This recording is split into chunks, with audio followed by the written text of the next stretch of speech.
اعوذ باللہ من الشیطان الرجیم بسم اللہ الرحمن الرحیم صلی اللہ علیہ وآلہ وسلم۔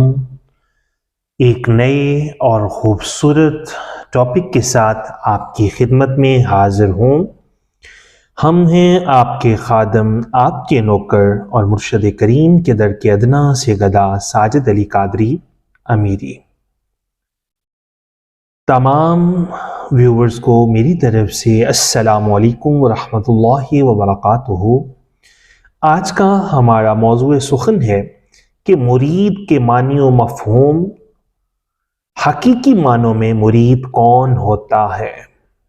ٹاپک کی طرف بڑھنے سے پہلے آپ سب سے انتہائی ادب کے ساتھ گزارش کروں گا کہ اگر آپ اس چینل پر نئے ہیں تو اپنے اس چینل کو ضرور سبسکرائب کر لیں، بیل آئیکن پر کلک کر کے آل نوٹیفیکیشن پر کلک کرنا مت بھولیے گا۔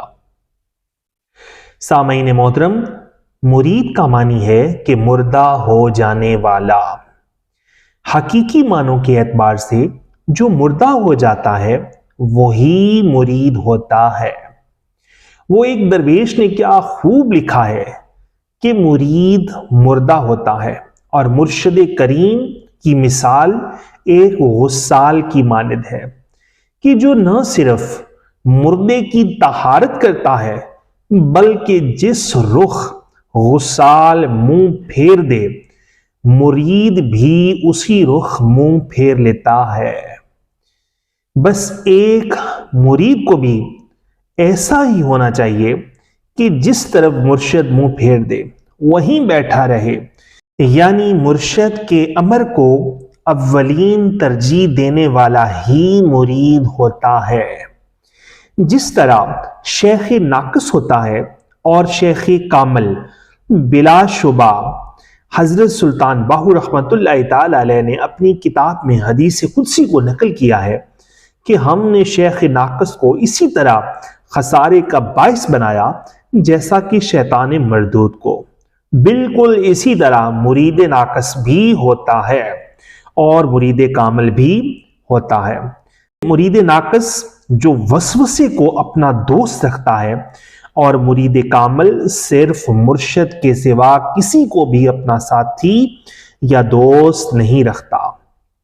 حضرت مولانا رومی رحمت اللہ تعالی علیہ فرماتے ہیں کہ جو وسوسے کا دوست ہے وہ کبھی بھی اللہ کی خوشنودی، اللہ کی رضا اور اللہ کے دیدار کو نہیں پا سکتا۔ صوفیاء کرام کی تعلیمات کی روشنی میں 3 طرح کے مرید ہوتے ہیں۔ نمبر 1 طالب دنیا، نمبر 2 طالب عقبا، نمبر 3 طالب مولا۔ جو انسان صرف اس مقصد کے لیے کامل کے پاس آیا ہو کہ اسے دولت دنیا ملے اور وہ دنیا کا پجاری ہو، اور اس کا خیال ہو کہ بس مرشد کریم مجھے اللہ دین کا چراغ دیں، اسے رگڑوں، جن حاضر کروں اور اس سے بیٹھے بٹھائے دنیا کی ساری آسائشیں طلب کروں، تو فقیران عظام ایسے شخص کو طالب دنیا کہتے ہیں۔ ان میں طلب دنیا، حب دنیا ان کی نس نس میں سمائی ہوتی ہے، اور وہ اس قدر دنیا کی رنگینیوں میں محو تماشا ہوتا ہے کہ اس سے حق بات سمجھ ہی نہیں آتی۔ وہ ذکر و فکر کی دولت بھی دنیا کی طلب میں ہی حاصل کرنا چاہتا ہے۔ ایسے لوگوں کے بارے میں قرآن کریم میں بھی واضح ارشاد ہے کہ دنیا کی زندگی دھوکے اور کے مال کے سوا اور کچھ بھی نہیں۔ سامعین محترم، حضرت علی کرم اللہ وجہ الکریم فرماتے ہیں کہ دنیا اس خوشنما سانپ کی طرح ہے جو دیکھنے میں حسین و جمیل نظر آتی ہے مگر اس کا زہر قاتل ہے۔ بظاہر اس میں سرور مگر باطن میں شرور ہے، یعنی شر اور بے سکونی کے علاوہ کچھ بھی نہیں ہے۔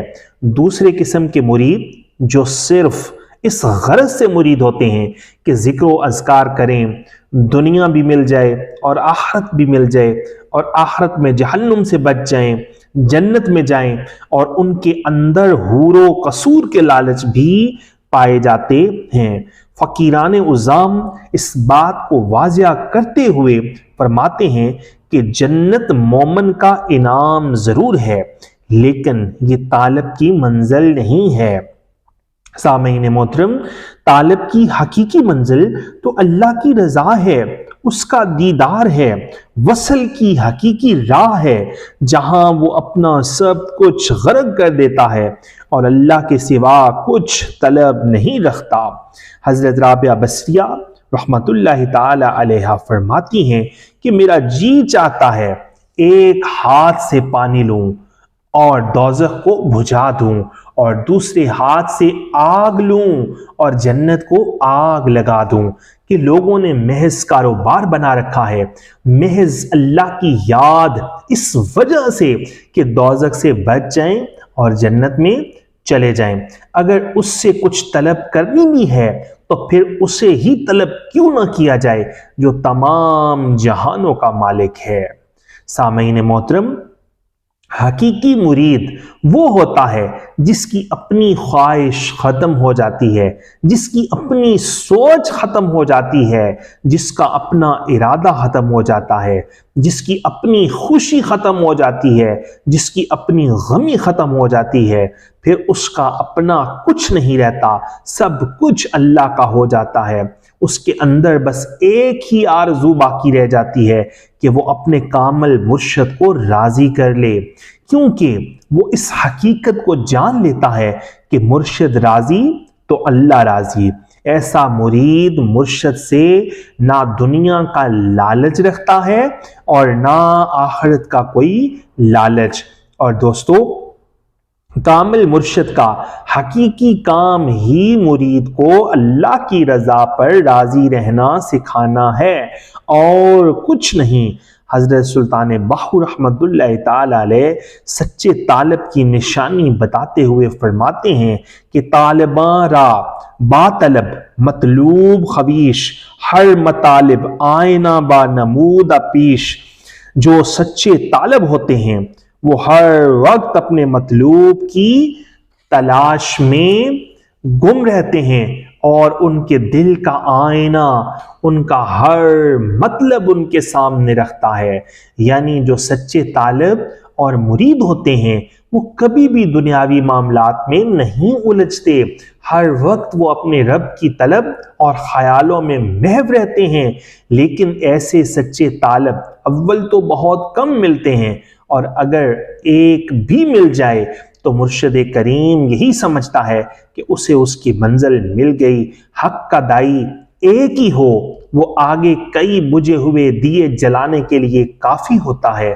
دعا ہے اللہ کریم ہمیں حق کو باطل میں تمیز کرنے کی توفیق دے اور سچے طالبوں کی راہ کو ہموار کرنے کے لیے سرکار کا یہ پلیٹ فارم ہمہ وقت کوشاں ہے، اور آپ سب کی بہترین رہنمائی کے لیے حضور سرکار میرے جد امجد سیدی قبلہ پاک پیا شاہ امیر الدین حضوری قادری رحمت اللہ تعالی علیہ اور مرشد سرکار حضور قبلہ سیدی پاک شاہ احسان الحق قادری حضوری امیری کا در ہمیشہ آپ سب کی بہترین رہنمائی کے لیے کھلا ہے۔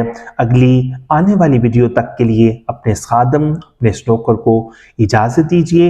اللہ نگہبان، فی امان اللہ۔ ویڈیو کو لائک کر دیں اور حق بات سمجھ کر جتنا ہو سکے ویڈیو کو شیئر کر دیں۔ وصلی اللہ تعالی علی حبیبہ خیر خلقہ نور عرشہ وزینت فرشہ سیدنا محمد وعلی آلہ واصحابہ واولیاء امتہ اجمعین الی یوم الدین۔